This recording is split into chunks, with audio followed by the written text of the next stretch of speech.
Living organisms को कौन कौन से 5 किंगडम्स में डिवाइड करते हैं और किस किंगडम में कौन कौन से ऑर्गेनिजम्स को रखा गया है। अब हम ये देखेंगे कि कुछ ऐसे ए सेलुलर पार्टिकल्स हैं। Acellular means which are not made up of cells. Acellular particles भी हैं जिन्हें हम इन 5 किंगडम में से किसी भी किंगडम में नहीं रख सकते, क्योंकि वो लिविंग ऑर्गेनिजम्स की डेफिनेशन के ऊपर पूरा ही नहीं उतरते। तो अब हम इनको 1 बाय 1 स्टडी करेंगे। सबसे पहला जो ए सेलुलर पार्टिकल हम देखेंगे वो हैं वायरस। वायरसेस जो हैं इनको हम कभी लिविंग कहते हैं और कभी हम इन्हें नॉन लिविंग कहते हैं, क्योंकि इनमें कुछ लिविंग थिंग्स की खुसूसियात पाई जाती हैं और इनमें कुछ ऐसी खासियतें हैं कि जिनकी वजह से हम इन्हें नॉन लिविंग कहते हैं। लिविंग थिंग्स की जो खासियत इनके अंदर है वो ये है कि इनके अंदर डीएनए या आरएनए प्रेजेंट होता है और वो रिप्रोड्यूस कर सकते हैं, यानी अपने जैसे और वायरसेस को प्रोड्यूस कर सकते हैं। लेकिन ये भी तभी होता है जब वो किसी लिविंग ऑर्गेनिजम्स के अंदर होते हैं, तो उनकी बॉडीज़ के अंदर ये रिप्रोड्यूस भी नहीं कर सकते। और अब हम देखेंगे कि इनमें कौन सी खासियत ऐसी है जिसकी बेस पे हम इन्हें नॉन लिविंग थिंग कहते हैं। वो ये है कि ये ए सेलुलर हैं, मतलब ये कि वो सेल से बने हुए नहीं हैं। और जब ये लिविंग थिंग्स के अंदर होते हैं, जैसे मैंने पहले आपको बताया, वो रिप्रोड्यूस करते हैं और इसकी वजह से वो उनके अंदर बेशुमार बीमारियां भी फैलाते हैं। स्टूडेंट्स, यहाँ पे आपको नज़र आ रहा है एक सिंपल सा वायरस, और वायरस में आप देख रहे हैं कि इसके बाहर एक एनवेलप है, इसकी एक कवरिंग है जो इसको प्रोटेक्ट करती है। इसके अंदर इसका एक प्रोटीन कोट है और सबसे अंदर जो है वो डीएनए इसका प्रेजेंट है, और सबसे अंदर वाले इसके पोर्शन को हम इसका कोर कहते हैं। तो इसका जो कोर है वो डीएनए से बना हुआ है, तो इसलिए ये डीएनए वायरस है। कुछ वायरसेस में आरएनए होता है तो वो आरएनए वायरसेस कहलाते हैं। स्टूडेंट्स, वायरसेस के अलावा भी कुछ ए सेलुलर पार्टिकल्स हैं। उनमें से एक जो है वो हैं प्रायोन्स। प्रायोन्स जो हैं वो उनके नाम से जैसे पता चल रहा है कि वो सिर्फ प्रोटीन से बने हुए होते हैं, और लेकिन इसके बावजूद भी वो बहुत सारी बीमारियां फैलाते हैं प्लांट्स के अंदर। दूसरे जो ए सेलुलर पार्टिकल्स हैं वो हैं viroids, and viroids are made up of cellular RNA, circular RNA. और ये दोनों जो हैं ये बहुत ज़्यादा इन्फेक्शियस हैं, यानी ये इन्फेक्शियस बीमारियां फैलाते हैं। स्टूडेंट्स, अब हम पढ़ेंगे बाइनोमियल नोमेनक्लेचर। बाइनोमियल वर्ड के मीनिंग है, bi means two, nomial means names, और nomenclature method of giving names. तो ये वो मेथड है साइंटिफिक नेम्स देने का जिसमें हर ऑर्गेनिज्म का जो नाम है उसके 2 पार्ट्स होते हैं। जो फर्स्ट पार्ट है वो बना हुआ होता है, वो शो करता है जीनस को, और सेकंड पार्ट शो करता है स्पीशी को। और ये जो मेथड है ये डिवाइस किया था या फॉर्म किया था कैरोलस लीनियस ने, जो मैंने आपको हिस्ट्री ऑफ क्लासिफिकेशन सिस्टम में भी बताया था।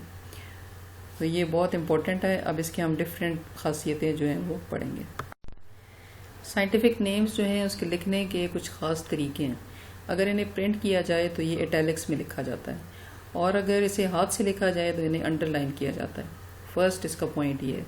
सेकंड पॉइंट ये है कि जो जीनस का नेम है या जो जेनरिक नेम है वो हमेशा कैपिटल लेटर से स्टार्ट होता है, और जो सेकंड जो पार्ट है इसका, जो स्पीशीज़ को शो करता है, उसको हम कभी भी कैपिटल लेटर से स्टार्ट नहीं करते।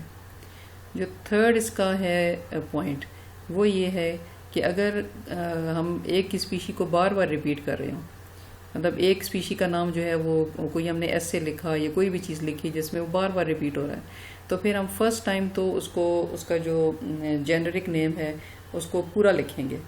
लेकिन उसके बाद क्या करेंगे हम कि जो जेनरिक नेम है उसका फर्स्ट लेटर लिखेंगे, दरमियान में डॉट डालेंगे और उसके बाद आगे स्पीशीज़ लिख देंगे। फॉर एग्जांपल स्क्रीशिया कोलाई जो है उसको ई कोलाई लिख देते हैं, ई डॉट कोलाई। जी स्टूडेंट्स, अभी मैंने आपको बाइनोमियल नोमेनक्लेचर के बारे में बताया, तो अब मैं आपको ये बताऊंगी कि इसकी अहमियत क्या है, क्यों हम इसको यूज़ करते हैं। सबसे पहली बात तो ये है कि जो कॉमन नेम्स होते हैं वो मुख्तलिफ़ जगहों पे मुख्तलिफ होते हैं। मिसाल के तौर पर अगर हम प्याज को देख लें तो उसको इंग्लिश में हम अनियन कहते हैं। पाकिस्तान में अगर देखेंगे तो इसे प्याज कहा जाता है कुछ इलाकों में, कुछ जगहों पे इसे कंडा कहते हैं, कहीं पे इसे बसल कहते हैं, वसल कहते हैं। मतलब एक चीज़ के मुख्तलिफ नेम्स हैं। تو اگر ہم اس کے یہی نیمز یوز کریں گے اور اگر کوئی سائنٹیفک کوئی ریسرچ پیپر یا اس طرح کی کوئی چیز لکھیں گے دنیا میں ہم کہیں جا کے بتائیں گے تو وہ لوگ پہچان نہیں سکیں گے یہ کون سی چیز ہے.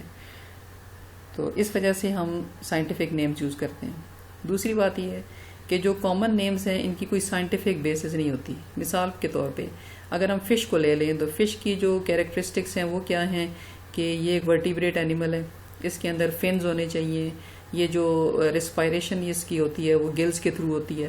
لیکن جو ہم کامن نیمز یوز کرتے ہیں تو اس میں کئی جگہوں پہ فش کا نام یوز ہوتا ہے. مثال کے طور پر سلور فش, کرے fish and jelly fish. Jelly fish آپ نے دیکھی ہوگی جو راؤنڈیڈ سے ہوتی ہے, جیلی لائک ہوتی ہے, اور اس میں کوئی بھی کیریکٹر جو ہے وہ فش والا نہیں پایا جاتا کہ جو اس کی جو بایولوجیکل ڈیفینیشن ہے فش کی اس کے اوپر پورا اترے. اس کے باوجود بھی ان کے نام کے اندر فش شامل ہے. تو اس چیز کو ختم کرنے کے لیے, اس ایمبیگویٹی کو ختم کرنے کے لیے ہم کامن نیمز یوز نہیں کرتے. اسٹوڈنٹس ویسے تو سائنٹسٹ جو ہیں وہ اپنی مرضی سے پلانٹس اور اینیملس کو سائنٹیفک نیمز دیتے ہیں, لیکن کئی دفعہ یہ ہوتا ہے کہ جس سائنٹسٹ نے فرسٹ ٹائم کسی بھی اسپیشی کو کلاسیفائی کیا ہوتا ہے یا اس کو فرسٹ ٹائم ڈسکرائب کرتا ہے اس کے نام پر ہی اس اسپیشی کا نام رکھ دیا جاتا ہے. جیسے بوہینیا ویریگیٹا ایک پلانٹ ہے جو ساؤتھ ایسٹ ایشیا میں پایا جاتا ہے, بہت کامن پلانٹ ہے. تو اس کو فرسٹ ٹائم ایک باٹنسٹ تھا, بوہین سوئس باٹنسٹ تھا, اس نے ڈسکور کیا تھا اور اس نے اس کو کلاسیفائی کیا تو اسی کے نام پہ اس کا نام رکھ دیا گیا بوہینیا ویریگیٹا. جی اسٹوڈنٹس, اب ہم دیکھیں گے کہ ہم بایو ڈائیورسٹی کو کس طریقے سے کنزرو کر سکتے ہیں, کیونکہ آج کل ہیومن ایکٹیویٹیز کی وجہ سے, یعنی ایک تو جو ہیومنز کی پاپولیشن ہے اس کی زیادہ ہونے کی وجہ سے, اس کے علاوہ جو ہم درختوں کو کاٹ دیتے ہیں انڈسٹریز لگانے کے لیے, اس کے علاوہ ہم فارمنگ کے لیے, گھر بنانے کے لیے, مختلف چیزوں کے لیے ہم درختوں کو کاٹتے ہیں. اور اس کے ساتھ ساتھ جو ہماری جو دھواں دینے والی انڈسٹریز ہیں مختلف, یا جو گاڑیاں ہیں جن سے دھواں ریلیز ہوتا ہے, ان سب چیزوں کی وجہ سے جو ہماری جو بایو ڈائیورسٹی ہے اس کو بہت زیادہ تھریٹس ہیں.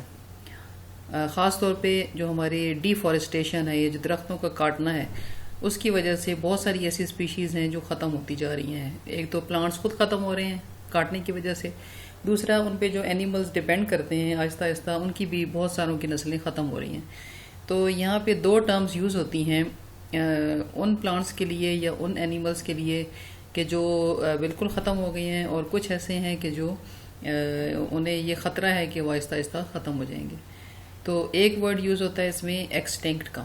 ایکسٹنکٹ کا مطلب ہے کہ وہ اسپیشی جس میں ہمیں کوئی ڈاؤٹ نہ ہو کہ اس کا ایک بھی انڈیویجول اب اس ایکو سسٹم میں پریزنٹ نہیں ہے.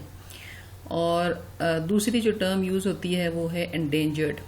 انڈینجرڈ کے تو لفظ سے ہی آپ کو پتہ چل رہا ہوگا کہ یہ وہ اسپیشیز ہیں کہ جو ڈینجر میں ہیں یا خطرے میں ہیں کہ وہ کچھ عرصے کے بعد ختم ہو جائیں گی اگر جو ہیومن ایکٹیویٹیز ہیں وہ اسی طریقے سے جاری رہیں. جیسے